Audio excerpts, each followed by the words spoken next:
नमस्कार दोस्तों, आप सभी का स्वागत है हमारे YouTube चैनल नॉलेज साथी पर। मैं हूं आपका दोस्त और नॉलेज का साथी अनुराग सिंह। दोस्तों, आज मैं आपके समक्ष एक नए टॉपिक को लेकर हाजिर हूं जो इमरजेंसी कंडीशन के लिहाज से बेहद आवश्यक है और इमरजेंसी कंडीशन में काम करने वाले व मेडिकल क्षेत्र से जुड़े लोगों के लिए इस टॉपिक को जानना बहुत ज़रूरी है। जी हाँ दोस्तों, इस टॉपिक का नाम है ब्रेडिकार्डिया। ब्रेडिकार्डिया एक ऐसी कंडीशन है जो मल्टीपल कॉजेज़ की वजह से हो सकता है।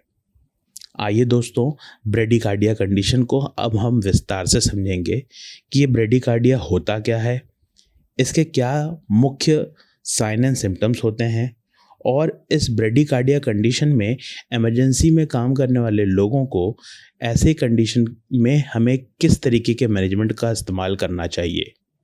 आइए दोस्तों, अब हम जानेंगे ब्रेडिकार्डिया को विस्तार से। दोस्तों, ब्रेडिकार्डिया मुख्यतः ये वो कंडीशन है जिसमें हार्ट रेट लेस देन 60 पर मिनट होता है। ब्रेडिकार्डिया के कुछ अलग पहलू भी हैं जिनको हम सिम्प्टोमेटिक ब्रेडिकार्डिया कैटेगरी में रखते हैं। आइए उसको हम उदाहरण के साथ समझेंगे। मान लीजिए हमारे इमरजेंसी में एक विक्टिम है जिसका हार्ट रेट नॉर्मल रेंज में है, जो कि है 70 पर मिनट, और वो विक्टिम कार्डियोजेनिक और सेप्टिक शॉक से जूझ रहा है। ऐसी कंडीशन में उस विक्टिम का हार्ट रेट जो कि नॉर्मल रेंज में है वो उसके लिए इनएप्रोप्रिएट और इनसफिशिएंट है, और ऐसी ही कंडीशन को हम फंक्शनल और रिलेटिव ब्रेडिकार्डिया कंडीशन कहते हैं। आइए दोस्तों, ब्रेडिकार्डिया रिदम कंडीशन को विस्तार से समझेंगे। ब्रेडिकार्डिया रिदम कंडीशन में सबसे पहला रिदम जो हमें देखने को मिलता है वो है साइनस ब्रेडिकार्डिया कंडीशन, जो इस समय आप देख रहे हैं। दूसरा रिदम जिसको कहते हैं first degree atrioventricular block condition. तीसरी कंडीशन जिसको हम second degree AV block condition के नाम से जानते हैं, जिसमें आर्टेरियल इम्पल्स जनरेट तो करता है बट वो वेंट्रिकल्स तक पहुंच नहीं पाता, जिसको फर्दर क्लासिफिकेशन में हम मॉर्बिड्स टाइप 1 या मॉर्बिड्स टाइप 2 के नाम से जानते हैं। मॉर्बिड्स टाइप 1 एवी ब्लॉक ये वेंक बैच फिनोमिनन कंडीशन के नाम से भी जाना जाता है। इसकी विशेषता और इसका पहलू ये है कि ये successive prolongation of PR interval को शो करता है और ये आर्टेरियल इम्पल्स कंडक्ट या वेंट्रिकल तक पहुंचने नहीं देता। दूसरी कंडीशन है Mobitz type 2 that is second degree AV block. इस कंडीशन में इसकी विशेषता होती है कि ये intermittent non conduction of P waves को दर्शाता है, जिसमें कांस्टेंट पीआर इंटरवल हमें देखने को मिलते हैं। और तीसरा रिदम है थर्ड डिग्री एवी ब्लॉक, जिसमें मेजर एवी ब्लॉक दर्शाया जाता है, जिसकी वजह से हमें कार्डियोवास्कुलर कोलैप्स कंडीशन देखने को मिलती है और इसमें इमीडिएट पेसिंग करना अनिवार्य होता है। ये दोस्तों, अब हम एडल्ट ब्रेडिकार्डिया कंडीशन को विस्तार रूप से समझेंगे। BLS असेसमेंट और प्राइमरी असेसमेंट के आधार पर हमें एप्रोप्रिएट क्लिनिकल कंडीशन को असेस करना चाहिए और इस बात पे फोकस करना चाहिए कि विक्टिम का हार्ट रेट लेस देन 50 पर मिनट है तो ये ब्रेडी एरिथमिया की कंडीशन है।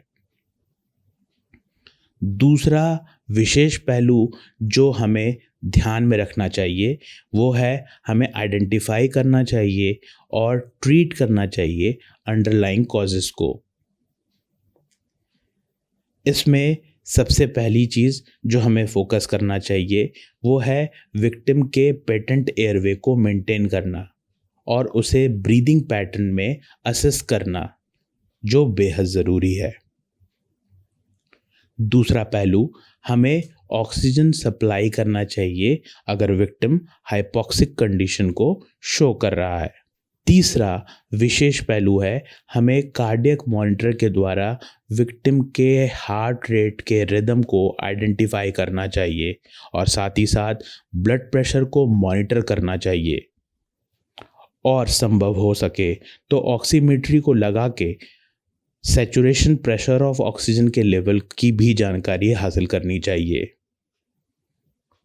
हमें इस बात पे भी फोकस करना चाहिए कि हम जल्द से जल्द आईवी एक्सेस को स्टैब्लिश करके ब्रेडिकार्डिया कंडीशन को संभाल सकें। हमें 12 लीड ईसीजी का भी सहारा लेना चाहिए ताकि हमारे कोई भी थेरेपी को स्टार्ट करने में डिले ना हो।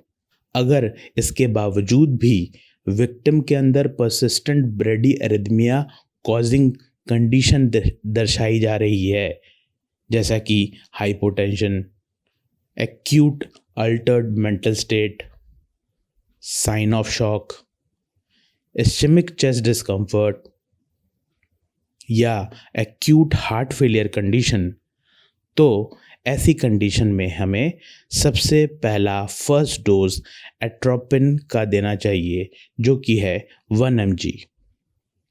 और एट्रोपिन को हम रिपीट कर सकते हैं एवरी 3 to 5 मिनट तक। इसका मैक्सिमम 3 mg डोज हो सकता है। दूसरा, हमें एट्रोपिन के बाद ट्रांसक्यूटेनियस स्पेसिंग मेथड का इस्तेमाल करना चाहिए एक्सपर्ट कंसल्टेशन के बिहाफ पर, या फिर हम डोपामिन और एफिनेफ्रिन का इन्फ्यूजन भी दे सकते हैं मैनेजमेंट के रूप में। डोपामिन 5 to 20 माइक्रोग्राम पर केजी पर मिनट के हिसाब से हम पेशेंट को दे सकते हैं और पेशेंट के रिस्पॉन्स के हिसाब से उसको स्लोली टैपर कर सकते हैं। इसी तरह हम एफिनेफ्रिन को 2 to 10 माइक्रोग्राम पर मिनट इन्फ्यूजन कर सकते हैं और उसको हम पेशेंट के रिस्पॉन्स के हिसाब से स्लोली टैपर कर सकते हैं। हमें कंसिडर करना चाहिए एक्सपर्ट कंसल्टेशन को और जल्द से जल्द हमें ट्रांसवेनस पेसिंग मेथड को अप्लाई करना चाहिए। इसी के विपरीत अगर पेशेंट के अंदर कोई भी परसिस्टेंट ब्रेदिएरिथमिया कंडीशन नहीं दिखाई दे रही है तो भी हमारा ये दायित्व बनता है कि हम विक्टिम को मॉनिटर करें और ऑब्जर्व करें और एक्सपर्ट कंसल्टेशन का सहारा लें। आइए दोस्तों, अब हम ड्रग्स ऑफ ब्रेडिकार्डिया के बारे में चर्चा करेंगे। ब्रेडिकार्डिया कंडीशन में मुख्यतः 3 ड्रग्स का ज़्यादातर इस्तेमाल होता है। पहला, एट्रोपिन, जो कि first line treatment of drug है। दूसरा, डोपामिन, जो कि इन्फ्यूजन के रूप में यूज़ किया जाता है। और तीसरा, एफिनेफ्रिन, ये भी इन्फ्यूजन के रूप में इस्तेमाल किया जाता है। ब्रेडिकार्डिया कंडीशन को मैनेज करने के लिए हमें कुछ विशेष पहलुओं पर ध्यान देना होगा, जैसा कि हमें डिफरेंशिएट करना आना चाहिए कि क्या साइन एंड सिम्टम्स और कॉजेज़ हो सकते हैं हार्ट रेट स्लो होने के, या वो कंडीशन जो अनरिलेटेड कंडीशन है जिसकी वजह से हार्ट रेट स्लो हो रहा है। दूसरा पहलू, हमें इस बात पे ध्यान देना चाहिए और करेक्टली डायग्नोज करना चाहिए कि प्रेजेंट कंडीशन विक्टिम की कैसी है और इसका एट्रियोवेंट्रिकुलर ब्लॉक तो नहीं है। तीसरे पहलू पे हमें इंजेक्शन एट्रोपिन ड्रग का सहारा लेना चाहिए, जो कि हमारा फर्स्ट चॉइस ऑफ इंटरवेंशन होना चाहिए ब्रेडिकार्डिया कंडीशन में। चौथा, हमें ये पहलू पे भी ध्यान रखना चाहिए कि हमें कब स्टार्ट करना चाहिए एफिनेफ्रिन, डोपामिन मेंटेन करने के लिए हार्ट रेट को और उसके ब्लड प्रेशर को भी। हमें इस बात पे भी फोकस करना चाहिए कि हम जल्द से जल्द किसी एक्सपर्ट कंसल्टेशन का सहारा लें और हम इमीडिएटली कॉम्प्लिकेटेड रिदम इंटरप्रिटेशन को समझें और ड्रग्स और मैनेजमेंट के द्वारा ये डिसीजन लें कि हमें कब उसे ट्रांसवेनियस पेसिंग मेथड के लिए भेजना चाहिए।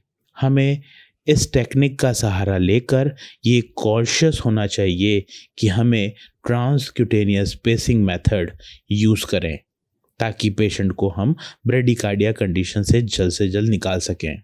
आइए दोस्तों, अब हम जानेंगे ब्रेडिकार्डिया के साइन एंड सिम्टम्स के बारे में।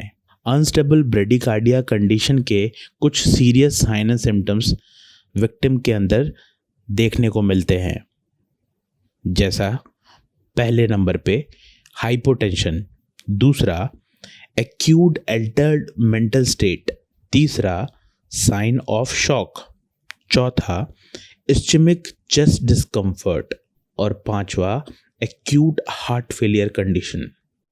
आशा करता हूं दोस्तों कि आपको हमारा ये वीडियो पसंद आया होगा। अगर आपको हमारा ये वीडियो पसंद आया तो प्लीज़ इसको ज़्यादा से ज़्यादा लाइक करें और अपने दोस्तों में शेयर करना ना भूलें, और हमारे चैनल के बेल आइकन को दबाकर इसको सब्सक्राइब करना ना भूलें। तब तक के लिए नमस्कार।